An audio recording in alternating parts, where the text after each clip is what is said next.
હર હર મહાદેવ, હરિઓમ, જય માતાજી। અત્યારે વાગ્યા છે સવારના 8 અને આપણે ગાયુંનું વાહેંદું કરીને દોઈને ફ્રી થઈ ગયા ને હવે આપણે શાકભાજીમાં જાવું, શાકભાજી કંઈક લેવા। અને હમણાં તો વાતાવરણ એવું છે કે વાહરાત છે, શરદી ઉધરસ તાવ, એટલે મને થયું છે પણ મને દેખાય નહીં।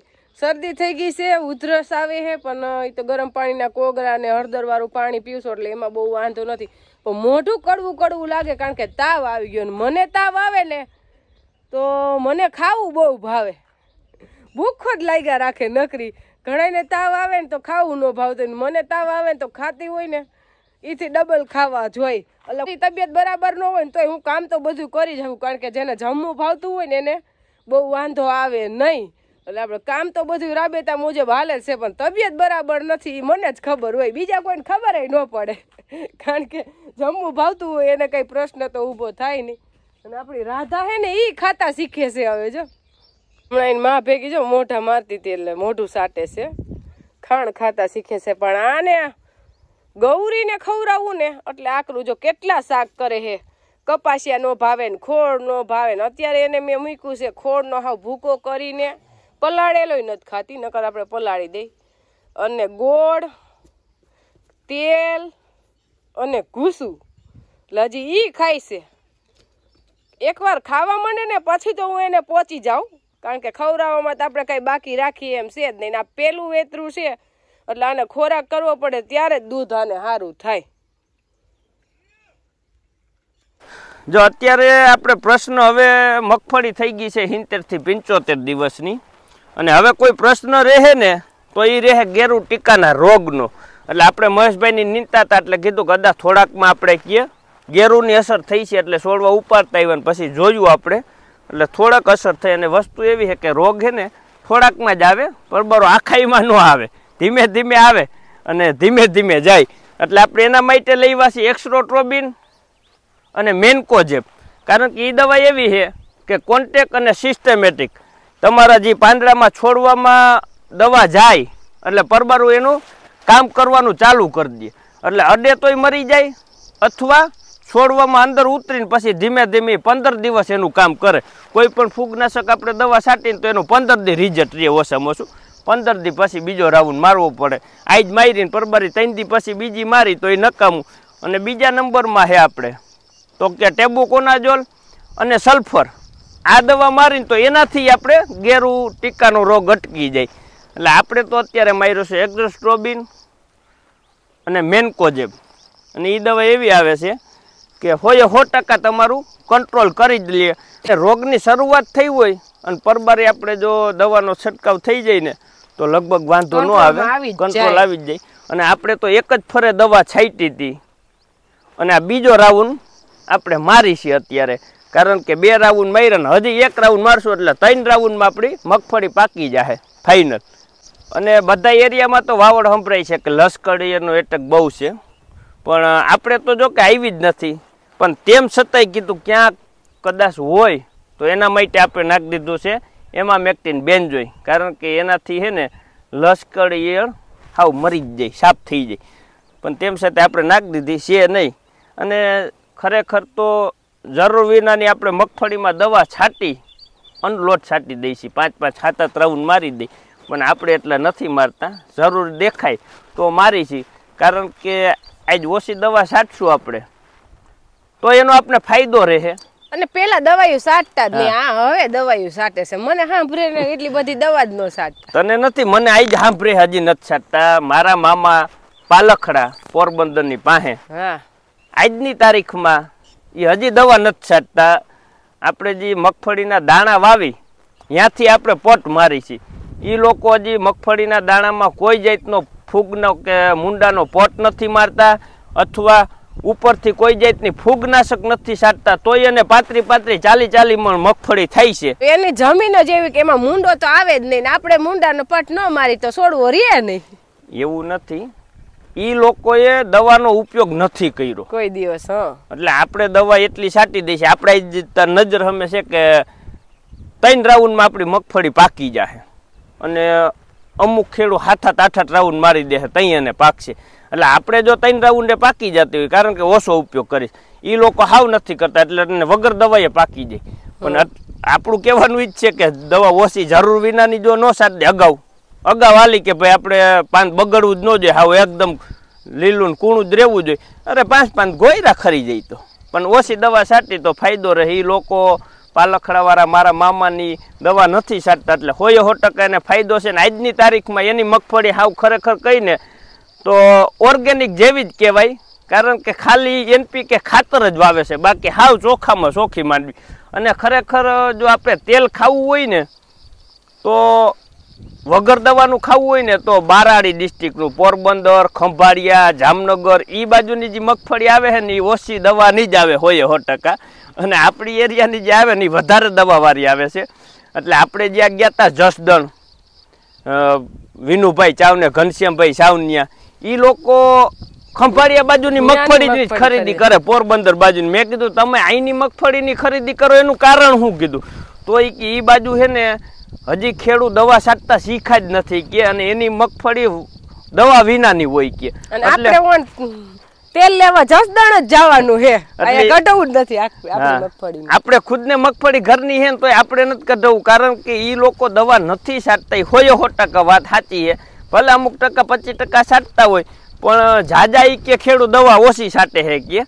એટલે અમે કે ખંભાળિયા બાજુની, પોરબંદર બાજુની એ જ મગફળી કે ખરીદી કરી શકીએ. એટલે ત્યાંની મગફળી કે એકદમ સોલિડ આવે અને વજનવાળી અને ક્વોલિટી સારી, અને એ કે દવા વિનાની હોય કે. એટલે એ મગફળીનું તેલ છે ને ખાવા યોગ્ય છે ખરેખર.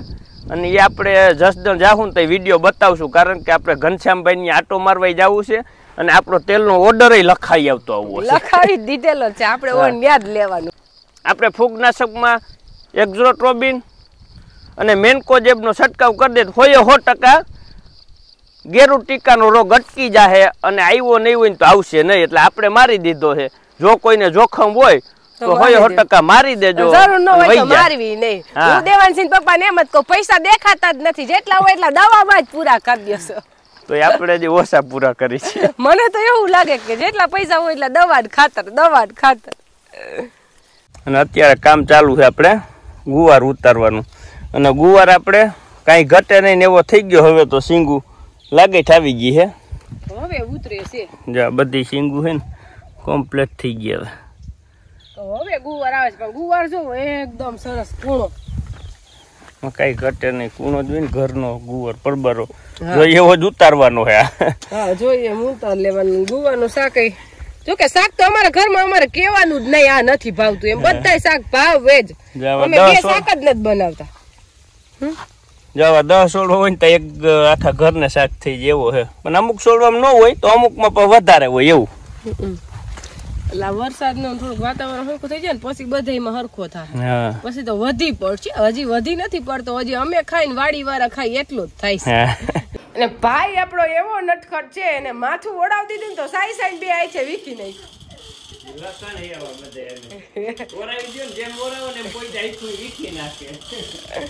આખું માથું બે હાથ આમ કરીને વીખું છે એને. જો એમ વીખાય તો તું ખરાબ દેખાય. અમારે શું માથું ઓળાયો વગર જોતા કેવો લાગે? જો તો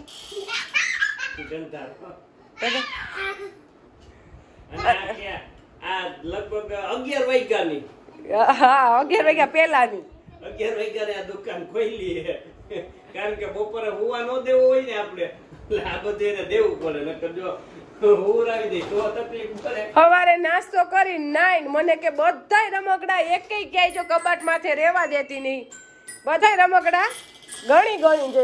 હાથીભાઈ એક હેઠે રાખ્યા એ હાંકતો હતો એટલે. અને બપોર વચ્ચે મને નથી હોવા દેતો અને પપ્પાને નથી હોવા દેતો, પણ અમને ઈ મંજૂર છે, પણ રાત આખી હલતો નથી. સવાર કેમ પડે ને ખબર નથી પડતી. કા સાંજના 9 થી સવારના 9 12 કલાક નીંદર કરી લે ભાઈ. અને આ આપણે ભાઈ હાટું રમકડું મોકલું છે રાજકોટ થી આપણા સબસ્ક્રાઈબરે, એટલે ભાઈ એ રમકડું તો ભેગું જ રાખે. હા પિયાનો કેવાય, પછી બહુ તો આપણે ખબર નથી એમાં. આપણે આમાં રહીમાં નથી ને આ રમકડે, એટલે શું કેવાય દેવાન? કેમ આપો છો રમકડા તમે? હે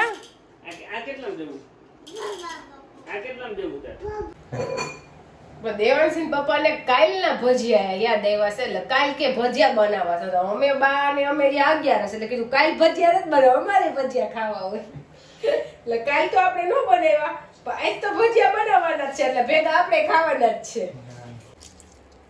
આપણે લાલ મરચા કટિંગ કરી લીધા છે એટલે એમાં નાખી દઈએ આપણે લીંબુ ને મીઠું અને આ મરચા એકદમ તીખા હે એટલે આને મોરા થઈ જાય લીંબુ ને મીઠું નાખી દઈ ને એટલે નગર આ ભજીયા તો ખવાય એવા જ નથી બહુ તીખા હે દેવાંશી પપ્પાને ભજીયા ખાવા છે તીખા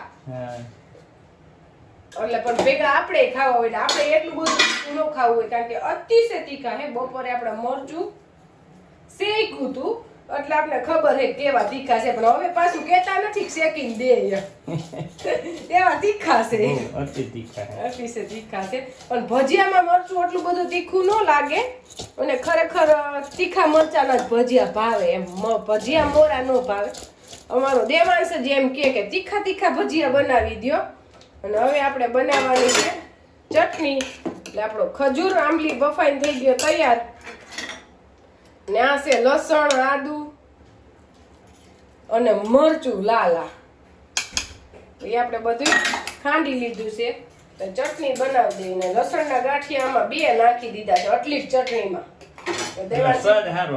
તો દેવાંશી પપ્પા એમ નો કહેવા જોઈએ કે લસણનો લોભ કરો છો એમ અને આ તજ લવિંગ અને મીઠું ધાણા જીરું અને ગોળ હવે આપણી ચટણી બની જાય એકદમ સરસ એમાં કઈ ઘટે નહીં હવે બધું મિક્સ કરી લઈને એટલે ચટણી આપણી સ્વાદમાં સારી થાય છે અને ભજીયા કરતા મેન સ્વાદ હોય ચટણીનો આમાં બહુ મને કોમેન્ટ આવતી હોય આપણે ભજીયા બનાવી તમે ભજીયા કેવી રીતના બનાવો એકવાર ચટણી સરસ બને ને એટલે ભજીયા ભાવે જ જો કોઈ પણ વસ્તુ ભેળ દાબેલી ભેળ કોઈ પણ વસ્તુ સ્વાદ હોય ચટણીમાં તમે બહાર ખાવા જાવ ન્યાય જોજો સ્વાદ તો ચટણી નો જ હોય એટલે ભજીયામાં આપણે ચટણી સારી બને ને તો જ ભજીયા ભાવે બાકી ચટણીમાં પાણી ગળે આમથી આમ ભાગે તો ભજીયાનો સ્વાદ ન આવે એક તો પેલા ઘાટી ચટણી હોવી જોઈએ જો આપણી ચટણી કેવી ઘાટી છે ભાગવી તો દરિયાય ન જોઈ અને ચટણી આ બધું આપણે વહેલું તૈયાર કરી લીધું છે કારણ કે આપણે ગાયું દોવા જઈ ત્યાં મોડા આવશું હવે મરચાં ને એવું કટિંગ બા કરી રાખશે આવીને સીધા આપણે ભજીયા જ બનાવવાના રહે હાલો દોવા તો હાલો હે બોલવાનું ચાલુ જ રાખજો એમાં ગેપ ન વધે એટલે સંભળાય નહીં ને કાઈ પકડે એમ તો હે બારી ને બાયું બે બંધ કરી દો એટલે ઓછું સંભળાય ખરું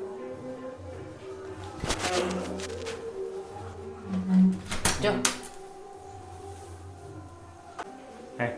આપણે ભજીયા બનાવવાની થઈ ગઈ ફૂલ તૈયારી જો મરચાનો થઈ ગયું તૈયાર અને આ ડુંગળીને આપણા ગોળ ગોળ રાઉન્ડ કરીને કટિંગ કરી નાખ્યું હતું આમાં નાખી તીખાને ભૂકીને આદુ આમાં આદુ ને તીખાને ભૂકીને મીઠું બીજું કઈ એમાં સોડા નો નાખવાનો એટલે એનો બહુ સ્વાદ આવે મને તો ડુંગળીના ભજીયા બહુ જ ભાવે એટલે હું બનાવું જ અને દેવાંશી પપ્પાને ભાવે જ છે આપને બહુ ભાવે હા અને એકદમ મસ્ત કડકડિયા થાય આપણે મેથી મરચાના ભજીયાના ગોટા બનાવવા માંડ્યા છે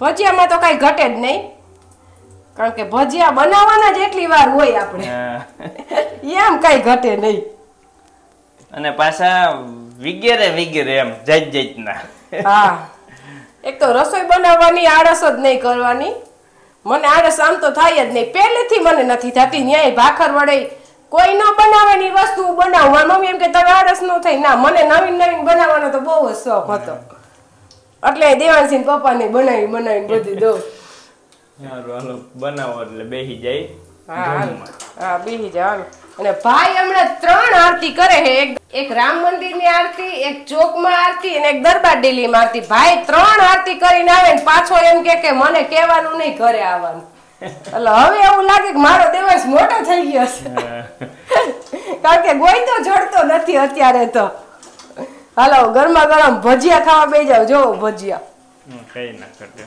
અને ભજીયામાં આપણે તીખાની ભૂકી તો નાખી જ બનાવતી વખતે ઈ ખાંડી નાખા તીખા નહીં હારા ખાવામાં હા